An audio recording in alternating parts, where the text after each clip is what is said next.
Hello guys, നിങ്ങൾ craft ഫാസ്റ്റെക് mechatronics house building ചെയ്യാൻ ആഗ്രഹിക്കുന്നുണ്ടെങ്കിൽ ഈ ഡേനെ പറ്റിയിട്ട് എന്തായാലും അറിഞ്ഞിരിക്കണം. ഈ ഡേയുടെ നെയിം കേൾക്കുമ്പോൾ തന്നെ ചിലപ്പോൾ നിങ്ങളുടെ മുഖത്ത് ചിരി മായാം, നെറ്റി ചുളുങ്ങാം, അങ്ങനെയൊക്കെ സംഭവിക്കാം. നിങ്ങളുടെ ഹൗസ് ബിൽഡിംഗ് ലൈഫിലും പിന്നെ തുടർന്നുള്ള ക്രാഫ്റ്റ് ഫാസ്റ്റെക് മെക്കാട്രോണിക്കർ ലൈഫിലും നിങ്ങളെ വേട്ടയാടാൻ സാധ്യതയുള്ള ഡേ, നോട്ട് ദ പോയിന്റ്, വേട്ടയാടാൻ സാധ്യതയുള്ള day. Okay, yearly minimum twice എങ്കിലും ഈ ഒരു ഡേ നമ്മുടെ ലൈഫിൽ വരും.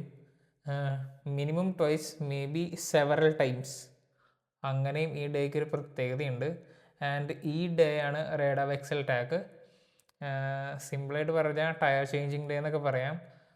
Summer to winter tyre change ചെയ്യുമ്പോഴും winter to summer tyre change ചെയ്യുമ്പോഴും ഡിഫറെൻറ്റ് വർക്ക്ഷോപ്സിനെ ഡിഫറെൻറ്റ് സ്റ്റൈലിലായിരിക്കും ഇതിനെ ഹാൻഡിൽ ചെയ്യുക.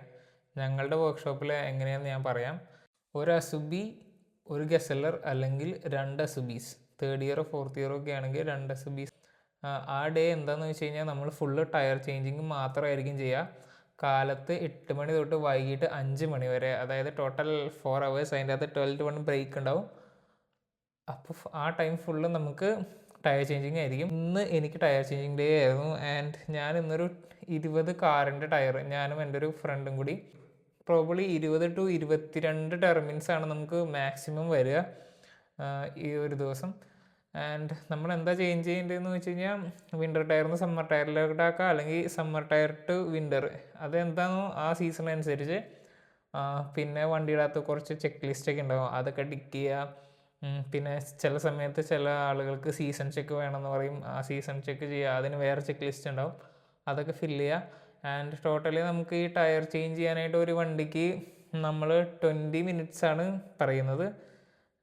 നമ്മളിപ്പോൾ എക്സ്പീരിയൻസ്ഡ് ആയതുകൊണ്ട് നമുക്ക് 15 to 20 minutes തീർക്കാം. ചില വണ്ടികൾ 10 minutes തീർക്കാം.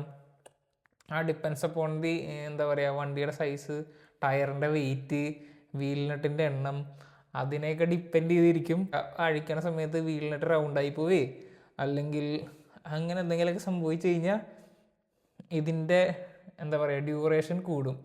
ഈ 20 minutes 30 minutes ആവാം, 40 minutes ആവാം, അങ്ങനെ പലതും സംഭവിക്കാം. നമ്മൾ ജിമ്മിലൊക്കെ പോയി കാശ് കളയുന്ന ഭേദം എല്ലാ ദിവസവും ഇങ്ങനെ ടയർ ചേഞ്ചിങ് ഡേ ആണെങ്കിൽ നമുക്കൊരു ഫുൾ ബോഡി വർക്കൗട്ട് ചെയ്തൊരു ഫീലായിരിക്കും. പക്ഷേ എന്താ പ്രശ്നം എന്ന് വെച്ച് കഴിഞ്ഞാൽ നമ്മൾ 8 hours കണ്ടിന്യൂസ് ആയിട്ട് ഫുൾ ബോഡി വർക്കൗട്ട് ചെയ്തൊരു ഫീലായിരിക്കും നമുക്ക് കിട്ടുക. അത് പ്രത്യേകം ശ്രദ്ധിക്കണം. അപ്പോൾ ഇത്രയുള്ള ഗൈസ് ഈ വീഡിയോ. ടയർ ചേഞ്ചിങ് ഡേനെ പറ്റി കൂടുതൽ എന്തെങ്കിലും ഡൗട്ട് ആർക്കെങ്കിലും ഉണ്ടെങ്കിൽ കമൻറ്റ് ചെയ്താൽ മതി. അപ്പോൾ അടുത്തൊരു വീഡിയോയിൽ കാണുന്നത് വരെ V for Victory, A for Adarsh, bye.